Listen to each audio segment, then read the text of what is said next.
Okay, so this is a tutorial of how to download, install, and run Inkscape as well as InkStitch. So first I'm going to just start in Google and I'm going to search Inkscape. And it's the top result. It's inkscape.org, as you can see up here. So these are safe to download from. I've been using these and downloading from here and updating for a while, and there's no viruses, so these are safe to use. Even on school computers. I used it on my college laptop, and the laptop that my college had for their embroidery machine, I was able to set this up for them. So once you go to inkscape.org, and I also have written instructions, and I will add those with the video, so if I don't link it in the description. So I will put the links on those written instructions as well. So we can go to download and current stable version. It looks like it automatically redirected us to the best download, and we're just going to click this button right here. This is available on other platforms. If you have a Mac, you can download it on a Mac as well. I'm on a Windows machine, so I am going to install it on Windows. So you can just let it download. I'm going to download it to my desktop because this is just the installer. And I can see up here, I can watch it download.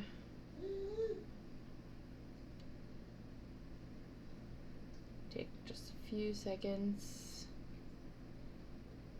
Okay, and it is downloaded. So now I can click on it. It will open. Okay. And it's the setup wizard. So then I can click next. Change away features will be installed. Okay, that's fine. Usually the way it pulls it up is the way you want to install it. So you can usually just click next through all of these. Install. So please wait while it installs.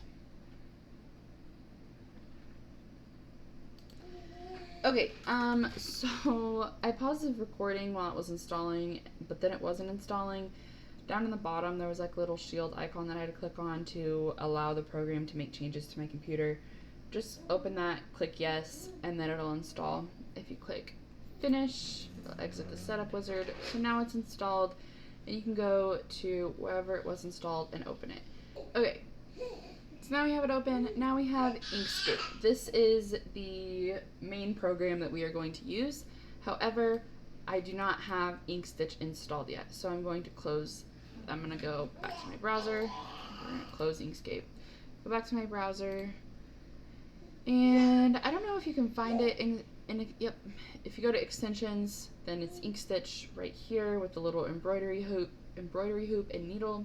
If you can't find it, you should be able to go in the search bar over here on the right and search for resources.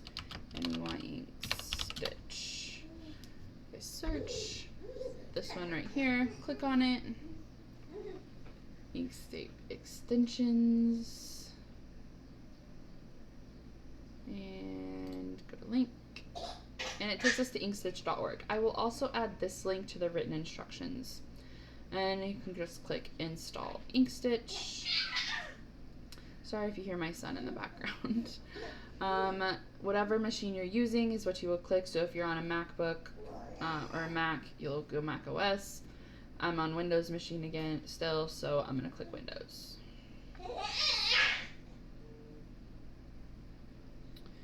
Okay, and then download. And again, it's just going to kind of download in the same place. So download it to my desktop, and I can see the progress. Okay, and it is installed. So, and if that happens, just go to more info and hit run anyway. Like I said, these are safe.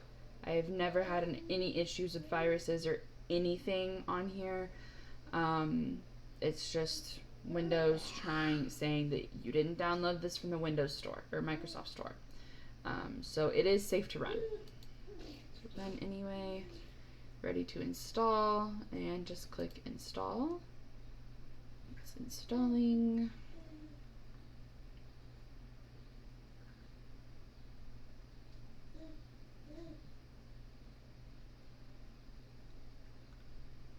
Okay, and then we can hit finish. And now we have InkStitch on our computers. Okay, now that it is open, we're gonna go to File. To make sure that the extension is actually installed the first time you're running it, go to Extensions, and then it should say ink/stitch right there, and as long as that is there, you are good to go. It was installed correctly. Okay, now that I have InkStitch open and I know, or Inkscape open, and I know that InkStitch is here and installed and it's gonna work. Okay, so now I need to figure out what size my embroidery hoop is. So we're gonna go to File, Document Properties. I'm gonna change this to inches. And then in width and height, you are going to type in the width and height of your embroidery hoop. So this is the area that is embroidered. This is a really important step because if you do it bigger than your embroidery hoop, then your machine isn't gonna read it very well, and it's not gonna work out very well. So my hoop is a 4" by 4 inches. And once you get that typed in, you can go ahead and close that. You can zoom in by hitting Control or using these little arrows down here. That is up to you on how you want to do that. Alright, now that it's the correct size, we need to get our image that we are going to embroider. So I just went into Google, I searched the FCCLA logo. We're going to use this one because I'm also going to show you how to change colors. I'm going to hit Save Image As, and I'm just going to call it FCCLA, and you want it as a PNG. So I'm going to hit All Files, and now that I have the .png afterwards, it's going to save it as a PNG. So I click Save, okay, and I can go back into InkStitch or Inkscape, hit File, and then Import. Go to Desktop or wherever you saved your image, and find it. There it is. As long as it has this preview, you are good to go.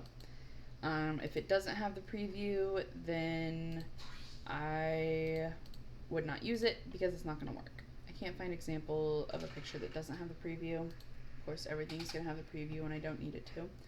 You don't want a JPEG. Usually PNGs work the best. So then hit Open. It'll add it. It added it way too big, so I am going to size it down. Oh, but when I sized it down, it smushed it and changed the proportions. So if you hit Control Z or this arrow back here or up there, it changes it back. And to prevent it from smushing it when you change the size, go ahead and click this padlock up here, and that will lock in the proportion of the picture. And then I can just size it down and move it onto my document. Okay. I'm gonna hit Control and zoom back in with my scroll wheel and adjust the size because I want it as big as I can get it within the area that my embroidery machine will embroider. Okay, so it doesn't really matter if it's centered here because you can rearrange that and mess with that on the machine. So the next thing that you want to do, right now it's just an image. Your embroidery machine cannot read it, so we need to change it into a format that our embroidery machine can read. So if I click on my image, the arrows and the dash line around it tells me that it's selected. I want to trace bitmap, which when I open it, it's already over here. If yours is not, then you want to go on the top to Path and then hit Trace Bitmap, and then it should open up over here. Okay. And then at the top of this little window, you want to go to multicolor. And this will be especially helpful if you have multiple colors. So this is just a one color image. If you have multiple colors, you really want to go to multicolor. And then hit colors. I know it's in black and white right now anyway, but we're going to change that. And then scans, I'm going to go down to 2. Scans is how many times are you going to change your thread. I only want to change my thread once, but 2 is the lowest number you can go. So your embroidery machine might stop in the middle and tell you to change thread, but it also might not. That's the one little hiccup that I found with this software. So I want it to be smooth, and I want to remove the background. You don't really have to do that. It just kind of smooths things out.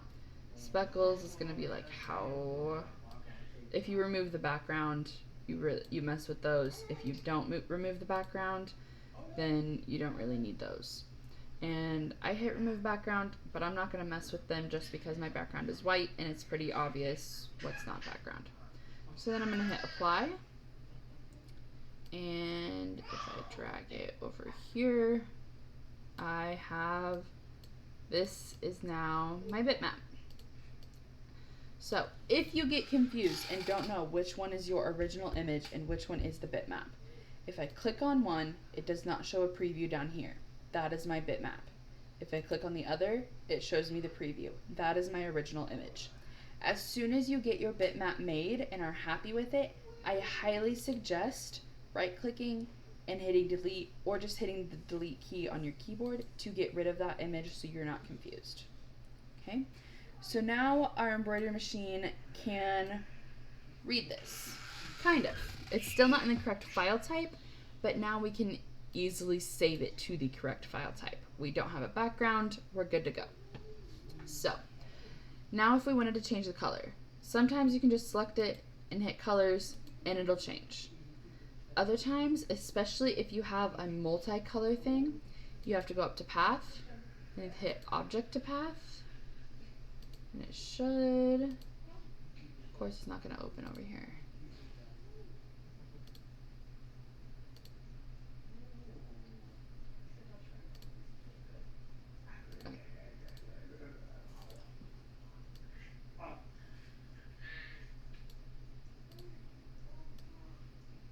Okay, so that changes your color. So you should just be able to select it and the color will change. If I want it yellow, I can do it yellow, I can do it blue, I can do it purple. Use these arrows to change your colors, or to do the new color palettes. That is, any of that works really well. But we're gonna do the traditional FCCLA red. If I wanna move it down, let's say I want to type my own words on there. So I'm in Missouri. If I want it to say Missouri and then have the FCCLA logo, go to Extensions, InkStitch, and then find Lettering. Click Lettering. Might take a minute to load. Okay, and then I'm gonna type in Missouri. And there's a short preview of your font. You can go up to this up here and you can change your font. Sometimes there'll be the preview, sometimes there won't be, sometimes it'll take a while to load. Keep in mind this is two different colors. If you don't want two different colors, then just find one that's a single color. If I want to leave it at that one, then I'm going to hit apply and quit down here at the bottom. So apply and quit, it is there. Going to resize it again to fit in that 4 inches that I have. Okay, I have that. We're gonna highlight it all. Okay, so sometimes it won't highlight all if you just try to highlight it. So if you hit Control A, it'll highlight everything. We can go to Object, Align and Distribute at the bottom. It'll open this over here. And you can center it. You can center it vertically and horizontally, but I don't want that, so I am going to move those back where I want. I'm going to hit Control A again and just center it vertically. Okay, once you get that done, go to Object, hit Group, and now it's all one image instead of two. So now I can make it smaller, I can make it bigger. If I click off of it and click back on it, it still selects both of them. So now they are attached and they're going to embroider like that now. So I need to make it a little bit smaller. Okay, and now we're ready to save it and embroider. One really cool thing that I really like about this software, I don't know if other embroidery softwares do this because this is the only one that I've used.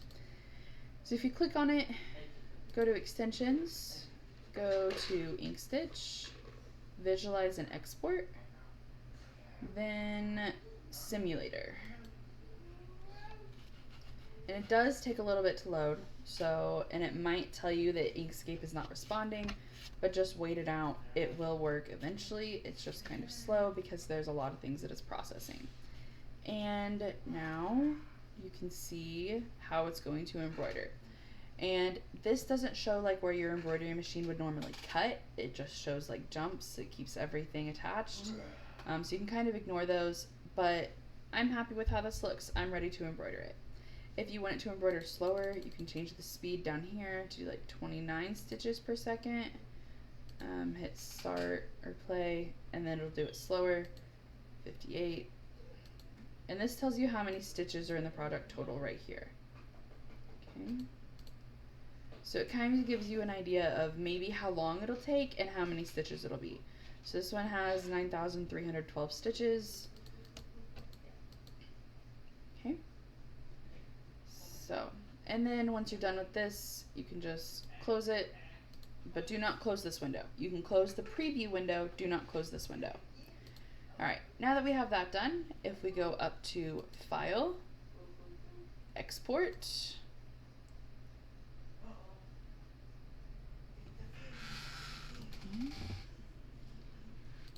okay, so this will be on the side.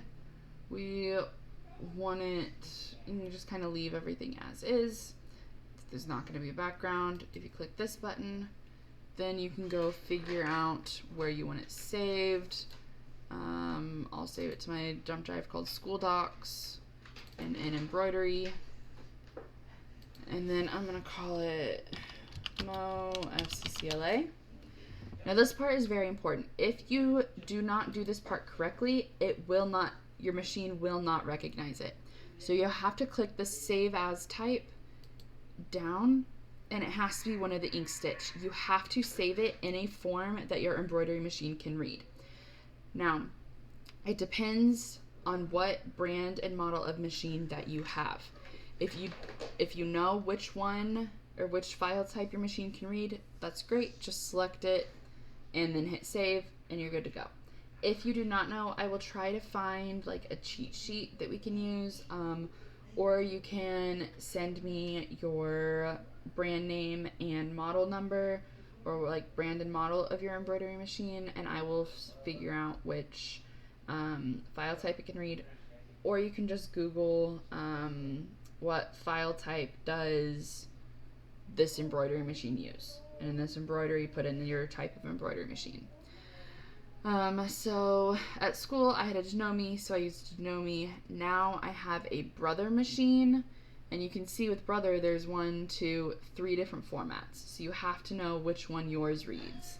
I believe mine is a PES, but again, it just depends on your machine. So I'm going to save it as a PES. If I were to save it as any of the other ones, my machine will not read it, and I'll have to go back in and change the file type.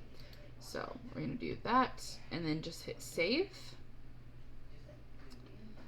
And then it's saved. It might take a minute to export, but once it's onto your flash drive, you can unplug your flash drive from your computer, put it into your embroidery machine, and you should be able to do it from there. If you do not know how to do custom images on your embroidery machine, there's all sorts of other tutorials on YouTube, or again, you can get a hold of me and I will see what I can figure out for you. So if you have any troubles or any questions, feel free to just email me back and let me know what you need help with. But may not have been the best explanation, but I hope it was at least somewhat helpful for you.